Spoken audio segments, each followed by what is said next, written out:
Cinema focus நேர்களுக்கு வணக்கம். அமரன் படத்துக்கு அப்புறமா சிவகார்த்திகேயனோட மார்க்கெட் எகிரி நிற்குது. இந்த படம் 300 கோடிக்கு மேலே வசூல் செய்ததை அடுத்து அவர் நடிக்கும் புதிய படங்களோட பட்ஜெட்டும் எகிரி இருக்கு. தற்போது அவர் ஏஆர் முருகதாஸ் இயக்கும் தனது 23வது படத்தில் நடிச்சிட்டு வரார்.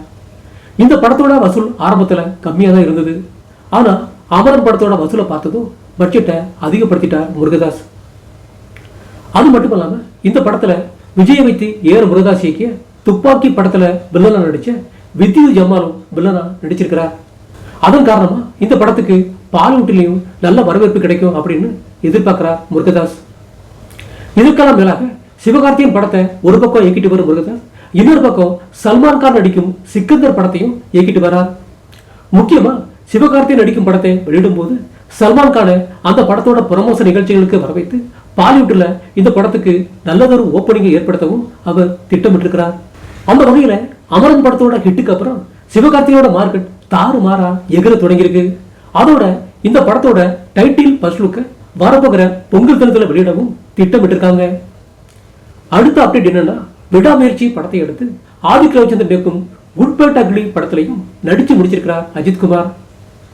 இந்த படத்துக்காக 15 கிலோ வெயிட் குறைத்து அஜித்குமார் ஸ்லிம் ஆகியிருக்கிறார். இப்படி அவர் வெயிட் குறைச்சிருப்பது இந்த படத்துக்காகத்தான் அப்படின்னு சொல்லப்பட்டாலும் இன்னொரு காரணமும் சொல்லப்படுது. அதாவது அடுத்த மாசம் 10ஆம் தேதியிலிருந்து கார் ரேஸ்ல கலந்துக்க போறார் அஜித்குமார். கார் ரேஸ்ல கலந்து கொண்ட நபர்களுக்கு இந்த அளவுக்கு தான் உடல் வெயிட் இருக்கணும் அப்படின்னு ஒரு கட்டுப்பாடு இருக்குதான். ஆனா அஜித்குமாருக்கு அதிகப்படியா உடல் எடை இருந்ததால வெயிட்டை குறைக்கணும் அப்படின்னு கண்டிஷன் போட்டுட்டாங்களாம். அதனால இப்படி அவர் வெயிட்டை குறைச்சிருப்பது குட் பேட் அக்லி படத்துக்காகத்தான் அப்படிங்கிறத விட கார்ரேஸ் போட்டிகளை கலந்து கொள்ளணும் அப்படிங்கிறதுக்காகத்தான் என்ற ஒரு புதிய தகவலும் இப்போ நமக்கு கிடைச்சிருக்கு. அடுத்து கோலிவுட்ல வெளியாகிருக்கிற இன்னொரு செய்தி என்னன்னா, வேட்டையன் படத்தை அடுத்து லோகேஷ் கனகராஜ் இயக்கும் கூலி படத்துல நடிச்சிட்டு வரார் ரஜினிகாந்த். இந்த படத்துல ஹீரோ மட்டும் இல்லாம வில்லத்தனமான நெகட்டிவ் காட்சிகளிலும் அவர் நடிக்கிறார். அதோட இந்த படத்தை 1000 கோடி வசூல் கிளப்புல இணைக்கணும் அப்படிங்கிற திட்டத்துல லோகேஷ் கனகராஜ் களம் இறங்கியிருக்கிறார். ஆனா இந்த படத்துல நடிக்க ஆரம்பிச்சதுக்கு அப்புறம் ரஜினிக்கு அந்த நம்பிக்கை போய்விட்டதான். அதனால இந்த படத்துக்கு அப்புறமா ஜெயிலர் 2 படத்தில் நடிக்க போற ரஜினி இயக்குனர் நெல்சனை அழைச்சி ஜெயிலர் படத்தை விட இந்த படத்தை சூப்பர் டூப்பர் கிட்டா கொடுக்கணும். அந்த படம் 600 கோடினா இந்த படம் 1000 கோடியை எட்டி பிடிக்கணும். இதுக்கு முன்னாடி நான் நடிச்ச சூப்பர் ஹிட் படங்களான பாட்ஷா சந்திரமுகி படங்களின் 2ஆம் பாகங்கள் கூட நான் நடிக்கல. ஏன்னா அந்த கதைகள் பெருசா எனக்கு பிடிக்கல. ஆனா நீங்க சொன்ன ஜெயிலர் படத்தின் 2ஆம் பாகத்தோட கதை பெரிய அளவுல என்ன இம்ப்ரெஸ் பண்ணிருக்கு.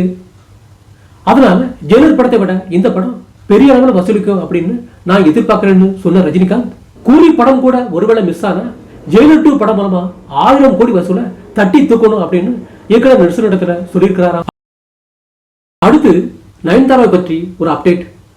அது என்னன்னா, சமீப காலமா தன்னை வச்சு படம் இயக்குநர்களுக்கு பல கண்டிஷன்களை போட்டுட்டு வரார் நயன்தாரா. குறிப்பா கதை கேட்கும் போதே சில காட்சிகளுக்கு கத்திரி போடும் நயன்தாரா அந்த இடத்துல நான் சொல்றது மாதிரி காட்சிகளை வைங்க அப்படின்னு இயக்குநர்களுக்கு கண்டிஷன் போடுறார். கூடவே அவரது கணவரான இயக்குனர் விக்னேஷ் சிவனும் உட்கார்ந்து கதை கேட்பதால 2 பேரும் கதை சொல்லி இயக்குனரை ஒரு வழி பண்ணிடுறாங்களாம். அதோடு இல்லாம அந்த கதையில தாங்களே பல திருத்தங்களை செய்து அதை அப்படியே மாற்றுமாறு இயக்குநர்களுக்கு உத்தரவு போடுறாங்களாம். இதனால சமீப காலமா நயன்தாராவிடத்துல கதை செல்லும் இயக்குநர்கள் தலையை பிச்சுக்கிட்டு தெரிச்சு ஓடிட்டு இருக்காங்க.